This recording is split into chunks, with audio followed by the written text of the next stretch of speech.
नमस्कार मित्रों, आपका डॉक्टर आलोक चैंटिया AIRO-NDF चैनल पर स्वागत है।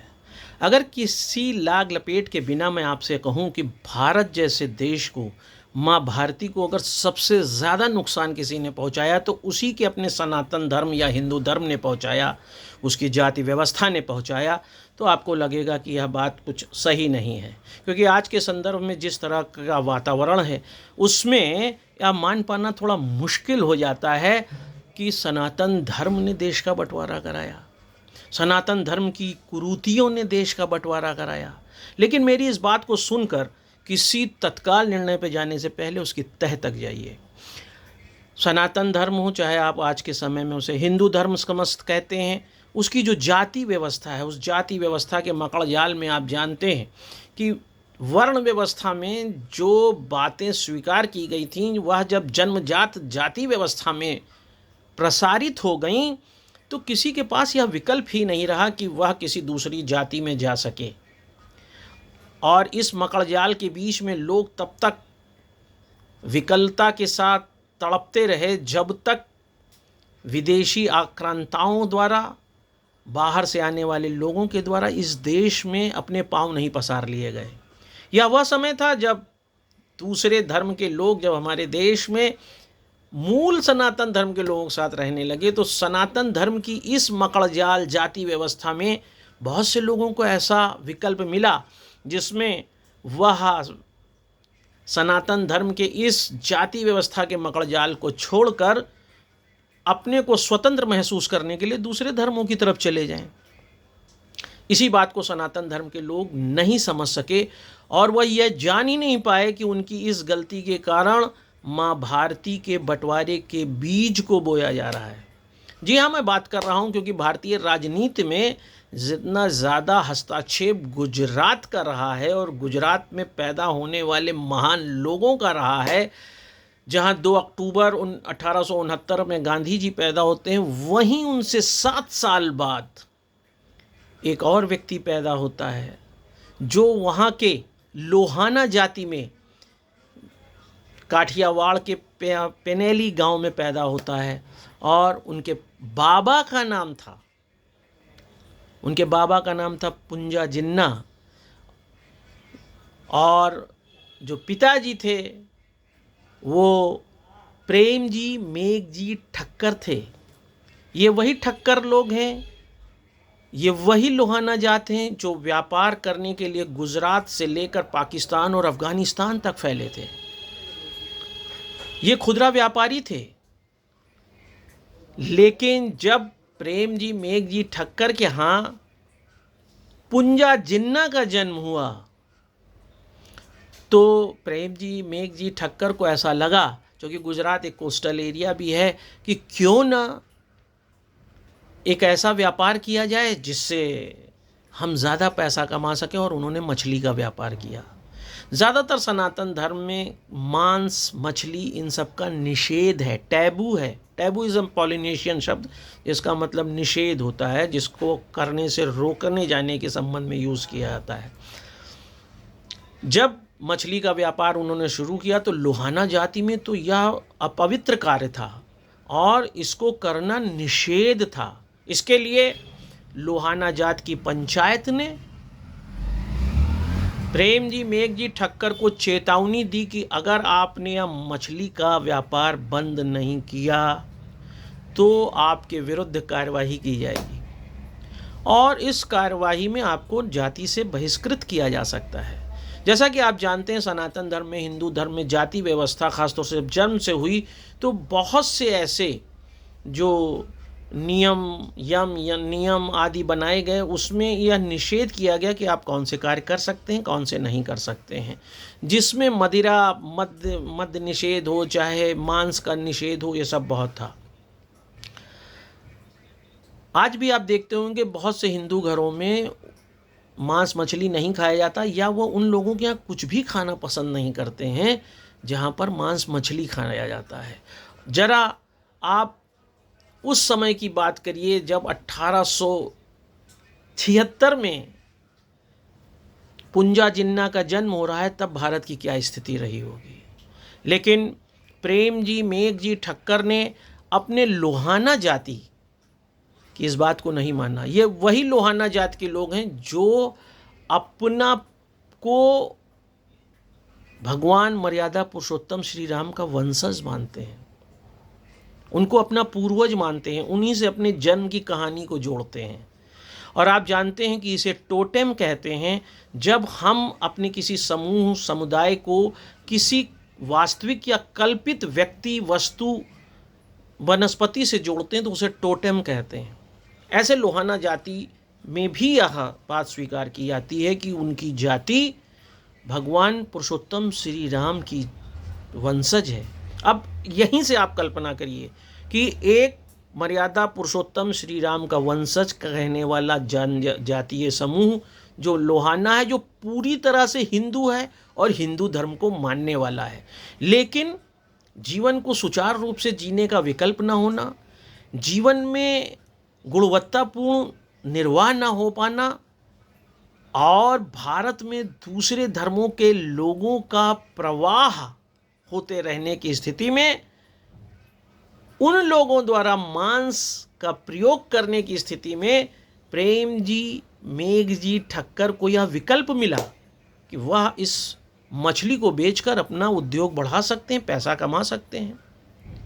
एक तरफ हम यह कहते हैं चंदन विष व्यापत नहीं लपटे रहत भुजंग, तो कोई बुराई नहीं थी अगर कोई व्यक्ति मांस नहीं खा रहा है और उसका व्यवसाय कर रहा है तो वह उतना ही पवित्र था, वह हिंदू था, वह सनातन था।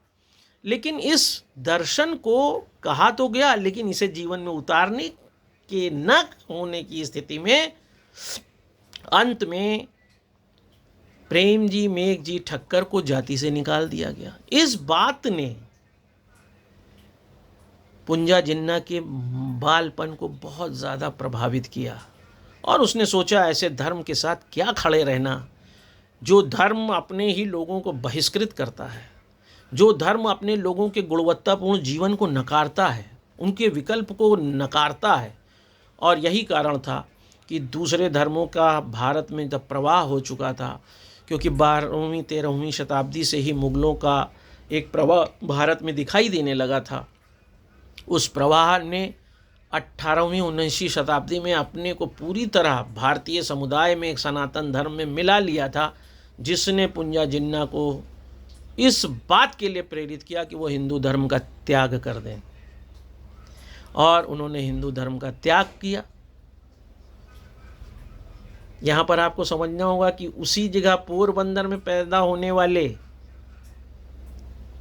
गांधी को भी बचपन में दलित बच्चे के साथ मिठाई खाने पर, उनकी माँ के द्वारा प्रताड़ित किए जाने पर बालपन में गांधी के ऊपर बड़ा प्रभाव पड़ा था। वह यह समझ ही नहीं पाए कि जिस दोस्त के साथ उन्होंने लड्डू अपने खाया उसमें ऐसा क्या अंतर था जिसके लिए माँ ने उनको मारा। और यही कारण है कि कालांतर में गांधी ने दलित के लिए काफ़ी कुछ किया और उनके लिए सोचा। समानांतर में उसी तरह से जिन्ना, पुंजा जिन्ना को भी जब इस बात ने बहुत ज़्यादा प्रभावित किया कि आखिर उनके पिता का दोष क्या है, वो अपने परिवार को अच्छी गुणवत्तापूर्ण जीवन देने के लिए मछली का व्यवसाय कर रहे हैं, ठीक है, लेकिन उन्होंने जब जाति से उनको बहिष्कृत किया गया तो मुस्लिम धर्म स्वीकार कर लिया गया।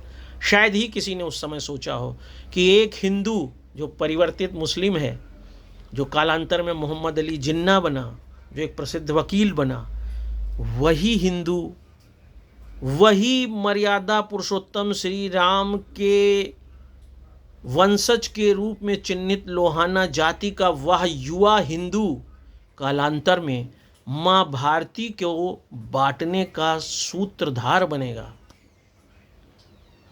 मुझे कहने में कोई आपत्ति नहीं है कि पाकिस्तान किसी मुसलमान के विचारधारा का परिणाम नहीं है। यह सच है कि 1940 में रहमत अली ने इस शब्द को रचा था इंग्लैंड में, जिसे बाद में अल्लामा इकबाल ने ज़्यादा बढ़ाया, लेकिन इसको साकार रूप देने में एक मूल रूप से हिंदू का योगदान रहा है। और उस हिंदू ने, जो परिवर्तित मुस्लिम था, उसने पाकिस्तान की रचना करी। पूरा पाकिस्तान जिसे सब कुछ समझता है, उन कायदे आज़म का मूल आधार हिंदू धर्म था। पूरा मुस्लिम धर्म पे टिका हुआ पाकिस्तान वास्तव में एक हिंदू धर्म के व्यथा की कहानी है, उसके अपमान की कहानी है, उसके उस जाति व्यवस्था के मकड़जाल की कहानी है, जिससे व्यथित होकर ना सिर्फ उसने हिंदू धर्म छोड़ा, बल्कि वह मानसिक रूप से इतना ज़्यादा क्षुब्ध हो गया कि उसने माँ भारती के 2 हिस्से करवाने में भी महत्वपूर्ण भूमिका अदा करी, बल्कि उन्हीं ने किया। तो जब लोग यह कहते हैं कि मुसलमान ने देश का बंटवारा किया, तो उन्हें सोचना चाहिए कि हिंदुओं की गलती के कारण एक हिंदू का अपमान अंत में पाकिस्तान बनाने का कारण बना। वैसे तो अपमान हमने चाणक्य का भी किया, लेकिन चाणक्य के समय में उस तरह का दूसरे धर्मों का प्रवाह नहीं था जिसमें चाणक्य किसी दूसरे धर्म के धर्मगुरु बन जाते। इस कारण से चाणक्य के समय में देश का बंटवारा नहीं दिखाई देता है। लेकिन जब विकल्प के रूप में दूसरे धर्म मिले, तो हमारे देश के धर्म के और जाति व्यवस्था के मकड़जाल में हिंदू धर्म के ही लोगों को इस तरह प्रेरित किया कि वह देश के बंटवारे की तरह सोचने लगे। वह उनका आक्रोश था, और यही आक्रोश आज भी दिखाई देता है। जब आप किसी दलित को, गरीब को यह कहकर साथ नहीं बैठने देते हैं कि वो आपके समकक्ष नहीं है, और बड़ा हास्यास्पद है जब आप बस में, टेम्पो में, ट्रेन में, प्लेन में एक दलित के साथ बैठकर जाते हैं, तब आप दूषित नहीं होते हैं। जब आप किसी होटल में बैठ के खाना खाते हैं जिसमें हो सकता है किसी मुस्लिम ने, किसी दलित ने बैठ कर सूप पिया, उस चम्मच से खाया हो, उसमें उसका थूक लगा हो, फिर उसी चम्मच को धोकर जब आपको दिया गया तब आप खाना खाते, तब आप दूषित नहीं होते। हो सकता है कि जिस धोबी ने आपका कपड़ा धोया, जिस धोबी के साथ आप संबंध बनाना ही नहीं चाहते हैं, कनौजिया जिनके साथ आप खड़े नहीं होना चाहते हैं, उन्हीं कनौजिया लोगों, धोबियों के कपड़े धोने से, पहनने से आपका समाज में मान बढ़ता है। लेकिन आप उस धोबी के साथ कोई संबंध नहीं बनाना चाहते। वही धोबी जो शादी में सिंदूर बहुराई के समय सिंदूर देती है, धोबी महिला जो विवाहित होती है वही सिंदूर देती है, जिससे ये माना जाता है कि अब अक्षुण और अखंड सौभाग्य का प्रस्फुटन होगा। आप तब गरीब को गरीब नहीं समझ पाते हैं जब आपको रक्त की आवश्यकता होती है, तब उसे आप दलित के रूप में नहीं देखते जब आपको रक्त की ज़रूरत होती है। तब आप अपने शरीर में उसी दलित को, जिससे आप घृणा करते हैं, जिसके लिए लेकर हमारे मन में इतनी क्षुब्धता है, उस रक्त को आप चढ़वा कर अपना जीवन बचाते हैं। इसलिए हमें इस बात को ध्यान देना होगा कि जैसे पुंजा जिन्ना मोहम्मद अली जिन्ना बनकर एक हिंदू आक्रोश की उस आग में जला कि उसने माँ भारती के 2 टुकड़े करने का व्रत लिया, और एक हिंदू द्वारा ही, मूल रूप से हिंदू द्वारा एक देश में 2 देश बने, फिर 3 देश बने। भारत का अब तक 24 देशों में बंटवारा हो चुका है। ऐसे ही वर्तमान स्थिति में हमें सोचना होगा। हमें जाति के आधार पर, धर्म के आधार पर अपमान करने की परंपरा से दूर जाना होगा। हम मानव हैं। अगर वसुधैव कुटुंबकम की भावना वास्तव में सत्यता के धरातल पर है, तो हमें सबको अपना समझना होगा। ठीक है, आप प्रेम करना आप किसी से भी कर सकते हैं, ठीक है, आप विवाह आपकी चॉइस है, लेकिन साथ खाना, साथ बैठना, साथ जीवन निर्वाह के विकल्प ढूंढना, यह सब एक स्वतंत्रता का यह भी विषय है। इसके आधार पर किसी का अपमान नहीं होना चाहिए, क्योंकि जब जब आप किसी का अपमान करेंगे तो अपमान हमेशा एक दूसरा परिणाम लाता है। चाहे वह घनानंद के यहाँ चाणक्य का अपमान रहा हो, उसका भी परिणाम आपने देखा है, या फिर प्रेम जी, मेघ जी ठक्कर का बहिष्कार जाति से पुंजा जिन्ना के अंदर वह आक्रोश भरता है कि वह मोहम्मद अली जिन्ना बनकर भारत और पाकिस्तान में बांटने का एक बहुत बड़ा कार्य करता है। शायद ही किसी ने सोचा हो, जिस समय प्रेम जी, मेघ जी ठक्कर को जाति से बहिष्कृत किया गया था, कि आज भारत के बंटवारे की नींव भी रखी गई है। शायद ही किसी ने सोचा हो उस समय कि आज भारत 2 देशों में बंट चुका है। शायद हम इतनी दूर तक सोचते नहीं हैं, इसीलिए जब भविष्य में उसका परिणाम आता है तो हम उसके लिए तैयार नहीं होते हैं। हम जिस तरह से ताली पीट पीट कर केवल हिंदू, मुसलमान और भारत के बंटवारे की बात करते हैं, उसमें देखना चाहिए हमारा धर्म, हमारा सनातन धर्म, हमारी नीतियाँ, हमारी कुरीतियाँ कितनी जिम्मेदार हैं। अगर ऐसा कुछ हो रहा है तो उसको हमें रोकना चाहिए। इसीलिए मैंने यह वीडियो बनाया है।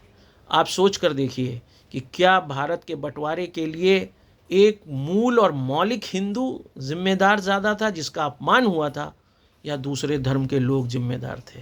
जिस दिन आपको यह बात वास्तविकता के धरातल पर समझ में आ जाएगी, उस दिन आप जाति के मकड़जाल से निकल आएंगे। माँ भारती की गोद में पल रहे हर व्यक्ति को अपना समझेंगे और भारतीय संविधान की प्रस्तावना का पहला शब्द हम को पहली बार अच्छी ढंग से समझ सकेंगे। क्या हम आप इसके लिए तैयार हैं?